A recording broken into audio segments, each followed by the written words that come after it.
My name is Aaron Cromer. I'm one of the assembly reps that represents the Edson College of Nursing and Health Innovation. I'm also the 2020-2021 Assembly Secretary and Parliamentary. So the main role that I deal with legislation is I'm the chair, as the Parliamentarian and Secretary. You're automatically assigned as chair of the Government Operations Committee. That's one of your primary roles, is to lead that committee. So I deal with it there. But then I'm also a member on the Assembly Ops Committee, and so I deal with it kind of twice. Like my hand/brain touches it twice usually in a given month. To find a way to conquer your fear. Now I understand that may be a little bit more challenging than others, and that anxiety is real. But conquering your fears and just at least taking the first step and asking for help, I think that usually gets you where you need to go in terms of people are always willing to help, I think. As long as you catch them at the right time, or as long as you're clear in what your expectations are, and then being flexible on how that conversation goes. So I think that conquering your fears is definitely kind of right up at the top of the list.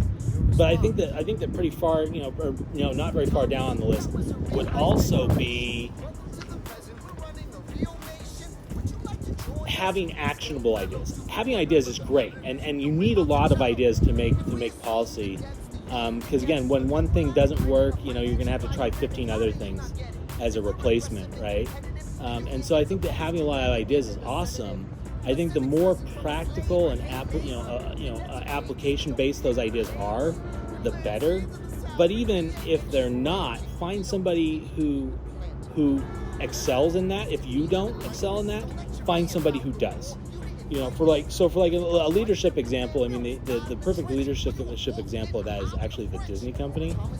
So Walt Disney was famous for being an ideas person and always kind of just challenging the status quo, and he was full of ideas, but he wasn't very practical. He wasn't very like structure, business, processes oriented. But his brother Roy was, and so between the two, Walt handled all the Disney, all the executive type of visionary stuff, but he had Roy on the back end doing all the policy and all the structure and business type of stuff, making sure that it's feasible, making sure it's applicable, making sure how the rollout of something goes. Kind of all the execution stuff was left to Roy, not to Walt. Walt was the ideas guy, and they would always kind of just bridge this divide by having the two people do what's best for them.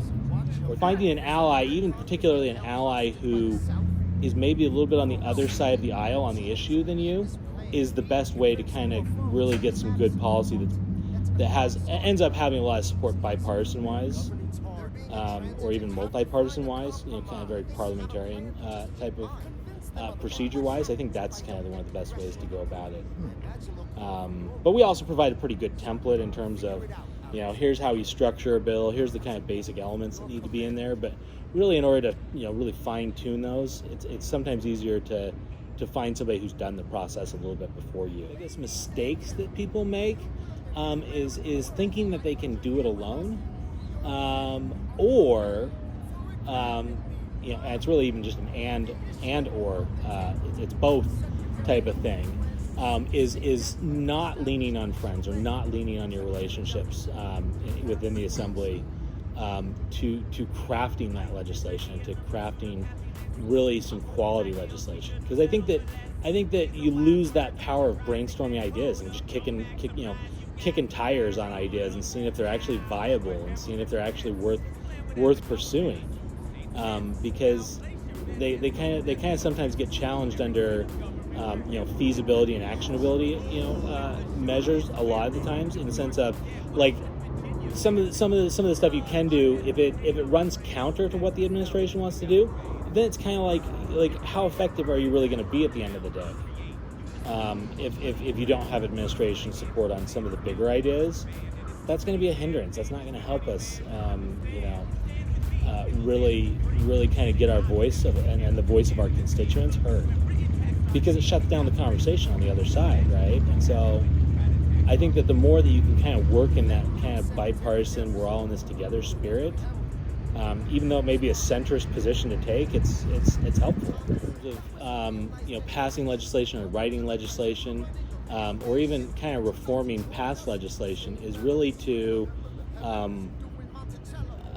finding a partner is excellent. I think if you can find a diverse ideologically a partner is super helpful.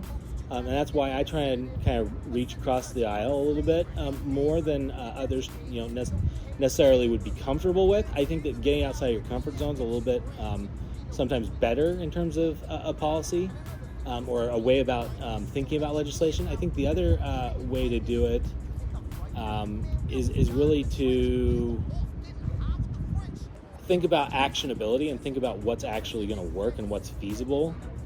And if we can make stuff that's in line with what the administration's already going to do in terms of buy-in, the more buy-in that you get, either from your own friends within the assembly or your own coalition, or from the administration, is going to be very powerful in terms of making sure that your policy does what it needs to do and really does what you intend it to do or what you want it to do. If you really want it to impact a meaningful change, then you need to, kind of sometimes get there by fostering those relationships. And by now, 10 months into the solid pandemic, I think people are going a little bit stir crazy, and they want out. And so I think that, you never really can underestimate the power of coffee.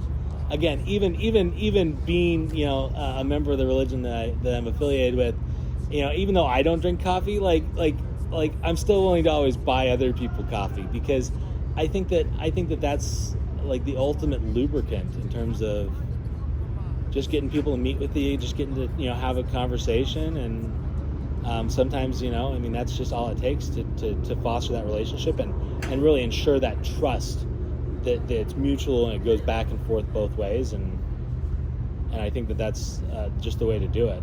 And I was fortunate that I learned from my mentor Peter Crank, last year's assembly president, that's how it was done. And so I've just kind of always had the same policy. Even when I mentor people, my favorite tactic is to take them out to lunch, mainly because lunch is cheap and relationships are not. Yeah. And more importantly, it gives you that kind of like time to just discuss and make casual conversation that might be hugely impactful later on. Well, and then you'll also get kind of the benefits. Like the other thing I see policy pops doing is kind of giving like that crowdsource or like crowdsourcing appeal to the policymaking process, where you can kind of upvote and downvote some stuff that's maybe needs to be up on the priority list a little bit better, in terms of policymaking stuff. You can kind of feel that out in that brainstorming process or in that meeting type of format that you wouldn't necessarily get over lunch, or that you wouldn't necessarily get on the assembly floor, where everything's so structured and just itemized and agended out. You just need that. You need more of that free space to think, free space to throw some ideas around, and essentially create a mess and then try and clean it up afterward, right? Because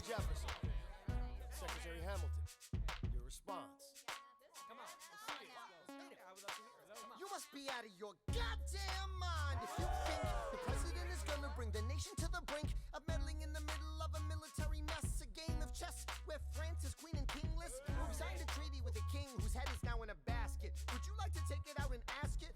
Or should we honor our treaty, King Louis's head? Do whatever you want. I'm super dead. Enough. Hamilton is right. Mr. President. We're too fragile to start another fight. But, sir, do we not fight for freedom? Sure, when the French figure out who's gonna lead them. The people are leading. The people are rioting. There's a difference. Frankly, it's a little disquieting. You would let your ideals blind you to reality. Hamilton, sir, draft a statement of neutrality. Did you forget Lafayette? What? Have you an ounce of regret? You accumulate debt, you accumulate power, yet in their hour of need you forget. Lafayette's a smart man, he'll be fine. And before he was your friend, he was mine. If we try to fight in every revolution in the world, we never stop. Where do we draw the line? So quick-witted. Alas, I admit it. I bet you were quite a lawyer. My defendants got acquitted. Yeah. Well, someone ought to remind you. What? You're nothing without Washington behind you. Hamilton. Daddy's calling.